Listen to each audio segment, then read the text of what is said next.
Am I the idiot for asking my husband to stay with his family while he's unemployed? My husband, 32, and I, 30, have been married for just over a year now and things couldn't be rockier. I have a good job and make a decent amount of money, whereas my husband does not make as much as me. Due to this, and the fact he was still living with his parents when we got married, we decided he would move in with me and I would continue to pay the rent and bills as long as he put money toward other things we may need as a couple. My name is the only one on the lease. However, once we got married, he started to cut down on his work hours without saying anything first. He gave the explanation that I made plenty of money for the both of us so he could just work part-time and do the work around the house while I was the main breadwinner. I was fine with this, a little upset that he had just assumed this would be okay, but I didn't say anything as this felt fair. He did do some work around the house initially, but spent the majority of his time going out to the bar, playing video games, etc., to the point where I was the one both working and doing the cooking, cleaning, and other household chores. My husband told me he was laid off 2 months ago for reasons out of his control. I assumed at this time that he would begin job hunting, and I began to pay for everything. While I do earn a decent amount of money, it's not to the point where I can pay for rent,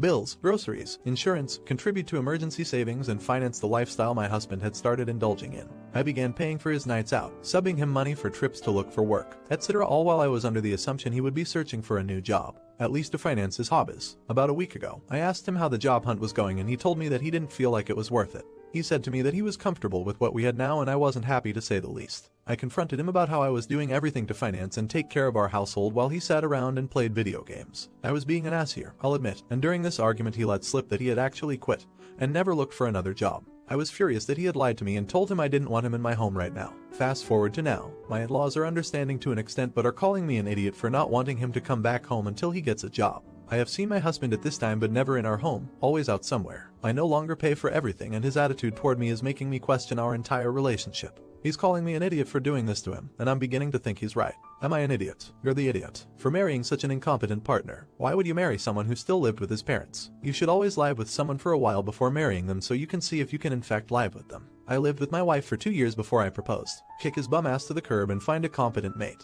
not the idiot. And to everyone who's saying divorce isn't the answer here, I strongly disagree. He lied to you about quitting in order to manipulate you into financing him fully. Any adult knows you don't make decisions like that without at least consulting your spouse. It'd be one thing if he quit and then told you right away, but he purposefully constructed a lie to guide you to acceptance of his desire to not work. He knew he should have discussed it with you, but chose manipulation instead. That is a dangerous foundation for a marriage. What else will he lie about to get his way? Being passively controlling is still a removal of your free will. Leave. Update. As I mentioned here, my, male 32, husband and I, male 31, had an argument which resulted in me kicking him out of our home. Since then, the dust has been able to settle and we have been able to work through our problems. I would also like to clear up here that we're both men, as some people assumed I was a woman. My husband and I met up for coffee, in public, a couple of days after I made my original post. He's quite the avid Reddit user and in hindsight I probably should have assumed he would see it, but these things slipped my mind at the time. He apologized, a lot actually, about everything. After having my husband back for a while, his parents began to really tear into him about his habits and behavior, and that he'd have to work hard if he wanted to keep our marriage together. We're currently seeing a couples therapist to work through the remainder of our issues to make sure that we're 100% on the same page before we move in together again.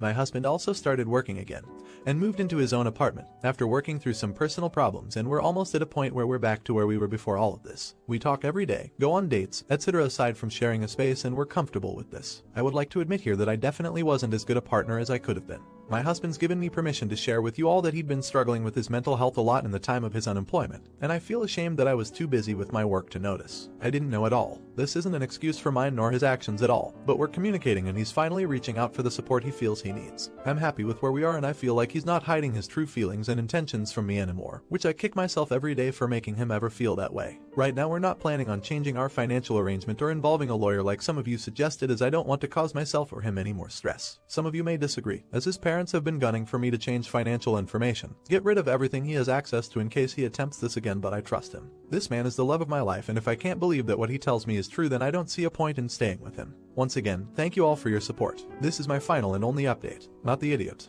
I hope the best for you, but 100% this guy is going to wreck your life again at the first opportunity, using mental health as a chain to keep you while even his parents are telling you to look out for yourself first. Well, you'll have nobody to blame but yourself when it goes pear-shaped. Not the idiot. I fear he's telling you what you want to hear, and this entire post is you making excuses for him trying to take advantage of you financially. He blamed you for his poor mental health instead of taking responsibility for his own life, until you gave him no option. As with anyone, it is your choice to invite that behavior back into your life. I hope next time he decides he likes being taken care of works just fine for him, you learn your lesson. Should Opus leave this guy? Let me know in the comments. Now, am I the idiot for telling my aunt she wasn't allowed to see my newborn? For my female 20 entire pregnancy, my aunt, female 43, would make snide comments toward me and my fiance, male 22, about how we aren't fit to be parents with our outrageous lifestyle. We live in a camper on my mom and stepdad's property that is our temporary home, and it's fully furnished with a working kitchen and bathroom. We're also a little bit on the hippie side of life. She would say she was surprised that my fiance managed to get me pregnant since he isn't very much of a man. We share clothes. She would also make fun of my weight gain, saying she could barely see my belly with all the fat.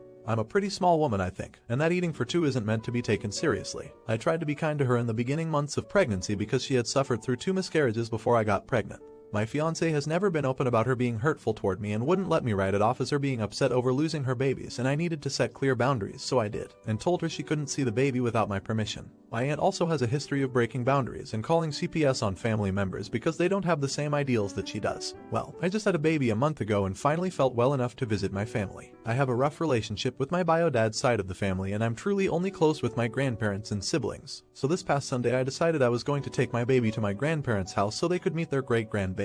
I had informed my grandma that I didn't want to see Aunt, and she obliged, only telling a few closer relatives that I was bringing the baby over, Aunt C and her children, in an attempt to keep it a secret from Aunt A. We had a great time and took many pictures with my family and baby. Here's where things get bad. My grandma had posted a picture on Facebook of her holding the baby. She had full permission, and my aunt had seen it despite not using Facebook for years, and within an hour had showed up at my grandma's house wanting to see the baby. I told her that she could leave, and just because she was family, she does not have the right to see my baby since she had been so disrespectful toward me and my fiance. My cousin and my fiance immediately put themselves between her and I to try and talk her down from her rage, and I could remove myself and the baby from the room. My fiance managed to get my aunt and her children out of the house so we could leave. I got a text from one of my older cousins who was on my side during the fight saying that I should have just let Aunt see the baby so the afternoon didn't get ruined. So am I the idiot? Not the idiot. You set up the boundaries for Aunt and stick to it. You get to choose who can see your child, even with your aunt being disrespectful to you and your fiance.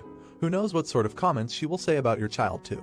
Who knows what else she'll try to do? Call CPS for whatever reason. No idiots here, that doesn't fly. Update. It's been around 6 months since the incident, and I wish I had a happier update. My aunt has still not taken the hint that I don't want her to be around my child or my fiance at all. I respect my grandparents' choice to allow her over to their house for holidays and still attend the get-together despite knowing she'll be there. I still think I'm being a little ridiculous until she goes and tries to grab the baby out of the high chair or car seat without permission, and it drives me insane. This whole situation has driven a wedge in my family. Half of them believe I'm being selfish for not just allowing her to even hold the baby, and the other half have constantly had problems with her and completely agree with me. She has suffered another miscarriage in the last 6 months, and I'm very sorry this is happening to her, but I can't put my baby in contact with her anymore, so I've decided to keep my distance at holidays and get-togethers. We attended Christmas at my grandma's until she showed up with her kids in tow to get a hold of baby any way possible. I invited her over today at my grandma's to speak with her without a baby, and it went horribly. When she comes in, she sees my fiance and I, and then immediately notices that we don't have the baby, and she flips her lid, yelling at us like we're children because we tricked her into coming there only to not bring the baby. My fiance started the conversation only to be yelled at and called many names by my aunt. She ran away crying into the kitchen like we had done something to her. I followed her in and lectured her through her crying, telling her that her behavior at the moment was the exact reason she was not allowed to be around our baby, and if she was going to continue to belittle us on our lifestyle and parenting, she would never see the baby again.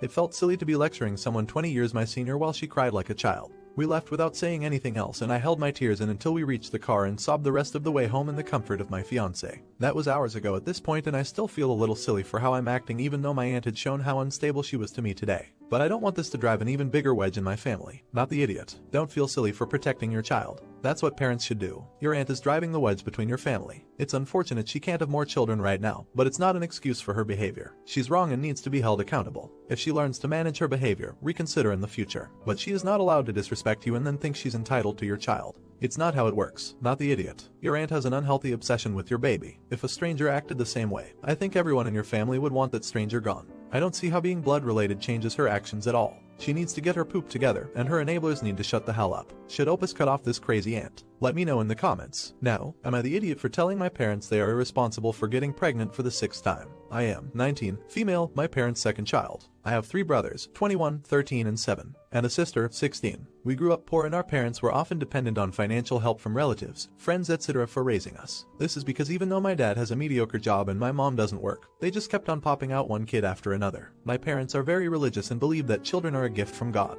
Personally, I think that's total BS. My parents' reproductive choices wouldn't bother me if it hadn't caused mine and my siblings' lives to turn to poop. While growing up, we never had new clothes or toys. We had to accept handouts from family members who were better off. We never went out or did anything fun. Now, my older brother and I have managed to get into good colleges and are looking forward to a future that would be better than our parents' lives. He and I have been home for quite a while due to the COVID-19 lockdown. Yesterday, my parents called all 5 of us into the living room. Mom said she had great news. The smile that was forming on my face died a quick death when she said we're pregnant. I lost my temper. I asked them how they could be so stupid and irresponsible. Do they not have enough financial troubles already that they have to bring in another mouth to feed? My older brother tried to calm me down, but I was livid. After a lifetime of scarcity because of my parents' stupidity, they still hadn't learned their lesson. I asked them how they planned to provide for the kid. My dad told me I would have to give up the money our great uncle had left me. He had left all 5 of us some money which only we could access when we turned 18. I said hell no, that money would help pay for my college expenses. He called me selfish for not being there for my family. I told them if they couldn't provide for the kid, they should get an abortion. My mom started crying and called me a heartless monster. Dad told me he was disgusted with me. I told them there was no way I was going to pay for their stupidity. Since then the atmosphere in our house has been very tense. So tell me, am I the idiot? Edit. I forgot to add that I told them that the only thing I'd help pay for is an abortion. FYI, I am not American and abortion is completely legal in my country. Edit 2. I want to thank all of you for your kind and helpful comments. Some of you asked if my money is safe. Yes, it is. My parents can't get it without my written consent, which they are not going to get. It was suggested that I talk to my younger sister. I'm planning to do that and I'm going to do my best to ensure that she doesn't fall for any guilt tripping by my parents. To those of you who suggested that my comments were cruel, I see where you're coming from. But my biggest worry is the way my parents' reckless lifestyle is going to affect my younger siblings. And they're not doing this kid any favors by bringing it into a life of poverty. Not the idiot. In all honesty, Opus, I'd let it be tense in the house. Do not give them even a penny and do not help them with the baby no matter how much they try to guilt or shame you. They made a choice, so it's their problem to deal with. And ignore all the people that say family or they're your parents, so you have to respect them. Respect is earned, not given. They are selfish people who don't put their children's quality of life first. After 5 kids, they have no excuses and made a choice under the assumption that you older kids would sacrifice for their decisions. They don't sound worth a warm relationship with. Update. Quite a lot has happened since I originally posted about this. I decided to get some family members involved so they could talk some sense into my parents. I called my mom's maternal cousin. She's one of my favorite people. When I told her that mom and dad were having another kid, she reacted with what? Again, I told her everything and how they expected me to hand over my inheritance. She said she was going to speak to my parents and told me not to sign over anything. I promised her I wouldn't. Of course I won't. I also called 2 of my first cousins, one of whom is an accountant, so she could explain to my parents how much of a financial liability this baby is going to be and try to convince them to either abort or give it up for adoption. I moved out of my parents' home a few days ago. I was only going to stay here till the lockdown was relaxed, but I just can't bear to listen to my mom's nagging about how this baby is a blessing and I want to kill it. I've moved into a friend's basement for a minimal rent. My mom's cousin paid them a visit about a week ago and tried to tell them they weren't doing this child any favors by bringing it into a life of poverty. My mom was very rude to my aunt and told her that a woman who chose to remain barren will never understand a mother's love. My aunt never wanted kids nor had any. My dad told her to get out. Aunt told me there was nothing she could do, but she did try. I didn't blame her. The cousin tried to explain the economic impact this kid would have and my mom cried about how everyone was trying to take away her baby TF. The intervention didn't do poop. So now I've decided to cut contact with my parents. I just can't watch my family slide further and further into a hellhole. I'll be maintaining contact with my sister, 16, just to make sure my parents can't brainwash her. Otherwise, I'm done with these people. Edit. I want to thank all of you for your support. I think I should add that my brother will maintain contact with my parents. I'm actually glad that he will because if they prevent my sister from talking to me, my brother can act as a link between me and her. Not the idiot. I'm sorry your parents are religious idiots. My father made my poor mother have 5 kids because his religion liked to keep their members poor with loads of children they couldn't afford. My poor mother is a victim in all this, just like us kids. Religion really can and does cloud people's judgments. They have obviously accepted handouts to get by and now expect those handouts to keep coming for the next 18 years. You are correct in your assessment that your parents are irresponsible. In 2020 there are a multitude of ways to avoid pregnancy and all of them are cheaper than having another mouth to feed. I am glad you have a way out and can overcome their selfish craziness.